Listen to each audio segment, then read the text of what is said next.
Again, it's nice to be back in the finals, and I guess we also have to acknowledge how Adamson losing Franzman and Kalisaan, which are vital, cogs of Kalisay in their vital cogs of the team. I mean, they still gave a good fight. I mean, that just shows how good the team is. And again, these guys just did what they're supposed to do and just try to honor the game and play their best basketball. And it's nice to be back in the finals. Thank you. You had 14 points, 3 rebounds, 3 steals, 2 assists, 2 blocks, and plus 15. So, yun nga, despite na yung sobrang angat kayo sa Adamson dahil nanalo kayo ng combined 55 points to eliminators, hindi nyo pinabayaan yung final four nito. So, what can you say about your team's performance?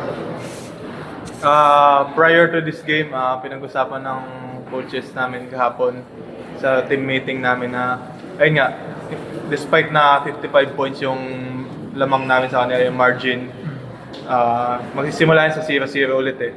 So, ayun, nag-reset kami, focus on us lang, kung ano yung strengths namin, and then kung ano yung kaya namin i-control, kinontrol lang namin, and then, ayun, may mga ups and downs kami this game, pero yung resiliency, yung brothers keepers namin, ayun, pinakita namin this game.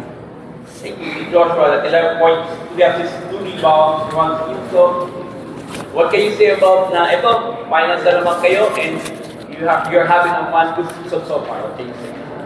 Siguro nga, sabi nga ni Coach Topex na masaya kami na bumalik sa finals, pero yun nga, itong game na to, kumbaga, nag-start talaga sa defense namin. Saka yung gusto ko talaga ngayon, yung naglaro kami as a team, kumbaga, lagi rin nire-remind ng mga coaches na kailangan laruin natin yung laro natin. So, magandang baon to para sa amin. Thank you. In Mike, you had 8 points, 8 rebounds, 5 steals, 4 assists, and plus 28. So yun nga, what Kate you said, yung mindset nyo, 0-0 against Adamson. So, paano nyo nagawa itong i-maintain itong high level of play nyo? Especially na yung kalaban nyo, sila yung muling pumatok sa final four. I think I was kind of inspired by the speech that Raven Gonzalez gave before the game. It was all about being in the present. And for me, that's always been something I struggled with, living in the present. He really touched home. He said, don't, wag niyo isipin yung future, yung past nyo, basta dapat palagi nyo nasa present. And for me, it's really just having that trust in my teammates, my trust in the community that, whatever happens, we just stay in the moment. Si God ang bahala sa lahat. And, we just try to do our best and let God take care of the rest. And that really is something that we cling to as a team. And so it's something that, I think it sums up in the next play. You can't get any play back. You can't get a moment back. And like Coach Topek said, when you wake up, you can't get that sunshine back. And so it's just about soaking in the moment, soaking in, this is the last year of Kuya Josh, and it's really going by fast, but if you really take the time to pray and be still with God and sit in the presence of God, time really moves really slow. So. Okay, thank you. Go ahead.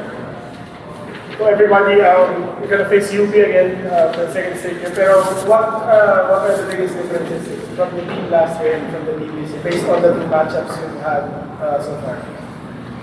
Again, what's obvious during those first two meetings was, UP didn't have a complete lineup. So I guess that's one thing that we haven't seen. And going back to our field oil meetings, they beat us twice. So that's one thing that we have to remember. If they're going to be a complete team out there, they're going to be, obviously they came here as the number one team. We're just slowly catching up on the second spot. But again, in this finals, it's about how we're going to be prepared. We know UP is always going to be all out and try to be the best that they could be. And it's just going to make us better. It's just going to challenge us. And sabi nga namin, we don't really put so much on what the other team will do, but we're just going to focus on ourselves. And that's what's important with us. Coach, Adamson made a little run in the fourth quarter to narrow the gap, pero still you went out on top. So heading to the finals, what are some of the areas that you need to polish before that finals match against you? Well, if you're going to look at the stats, we got out-rebounded. It's something that that was keeping us in the elimination, that we were the number one rebounding team, but we got out rebounded. So that means, we still have a lot of work to do. It's good that we're gonna have a few days to prepare for this finals. And again, yun nga, ang dami pa naming dapat ayusin. We always make mistakes. KQ mentioned about it.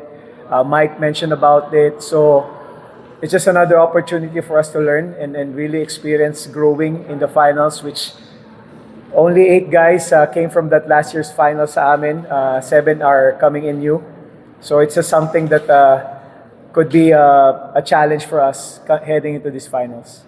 To KQ and Mike, nabanggit nyo na si Joshua last year na other seniors din ang team. Siguro, gano'ng makampita na kayo to give your seniors a fitting ending to their UAAP careers within championship?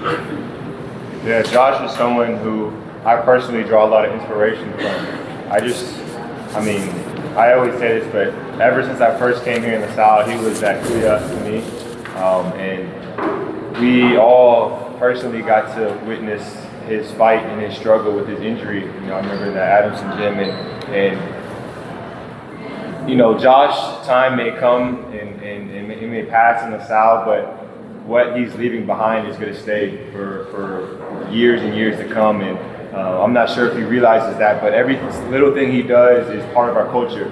He's the one that he's going to fist bump every single player. He's gonna talk to every single player, checking on everybody, and he's just like the big brother on the team. And so when I'm really down in those down moments, if I have my own personal struggles, my own personal injuries, I look to Kuya Josh, and he's just always smiling. I never see this guy mad or sad, and he just always has a smile on that face. He's really just been that bright spot for us. And so, and it shows. He's one of the best shooters on the team, but he's always looking for his teammates. Ever since D-League, feel loyal, and those are the things that are going to last in our team. Like Coach Sopex, told us before in the locker room, we're trying to build something that'll last. We're trying to continue the traditions, and the stuff that Kuya Josh does is so important to us. And even if he leaves, he's still going to be with the team.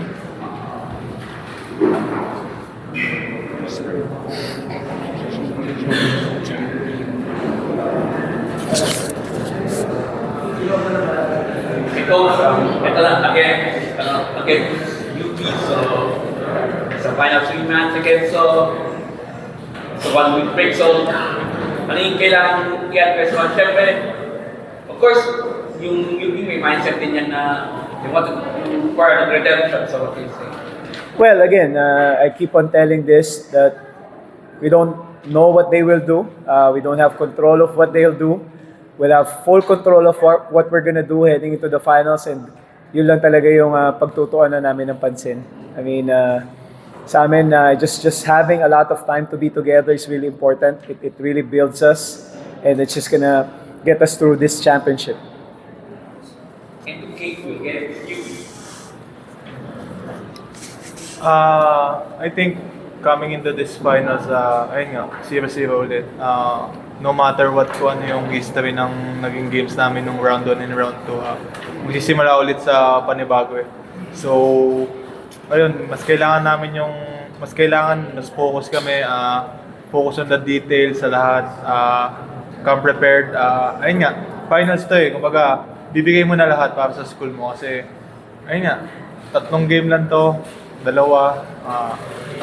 kung hindi pa ibigay yung best mo, baka may pagsisiyan ka pa in the future. So, ayun lang, be present lang na masaya kami na nandito kami sa pwesto sa finals. Pero ayun nga, di pa tapos yung trabaho namin. Madami pa kami kailangan trabahuhin, and then, ayun, lahat kami excited. Ayun. KQ, you're about to win your second UAAP MVP. Parang ano lang masasabi mo? What improved sa game mo from last year? And parang ano pa yung mga nag-iba sa approach mo sa laro? Approach sa laro, siguro wala. I think big role dito yung buong teammates, buong coaching staff, buong management. Hindi ko naman makakukuha yung MVP kundi dahil sa kanila. Hindi dahil sa tulong nila, sila yung nag-uplift sa akin every time. Pag may mga down moments ako, sila yung nandyan para sa akin. So, yung inner circle namin, doon lang ako nagbe-base palagi. Kumbaga, yung MVP, hindi lang ako, lahat kami dito MVP, even the coaches. So, credit sa lahat dito sa amin. Alam ko, tinabaho ko to, pero tinabaho din nila ako. kung paano kami nakadating dito. So, ayun, nonetheless, excited ako makuha yung award pero hindi ko naman goal yun eh. Ang goal ko is mag-champion. Coach, just follow-up question, thoughts on KP second half? Well, it's just, I mean, a blessing for us to have him. He really set the standard together with the rest of our leaders, Mike and Josh, and again, he deserves it.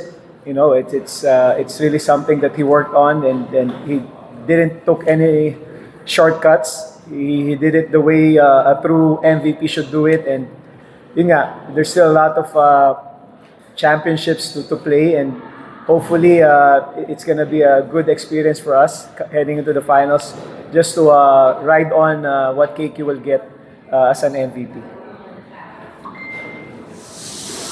Congratulations, Coach Topex. Okay, congratulations, Coach Topex, KQ, Joshua, and Thank you.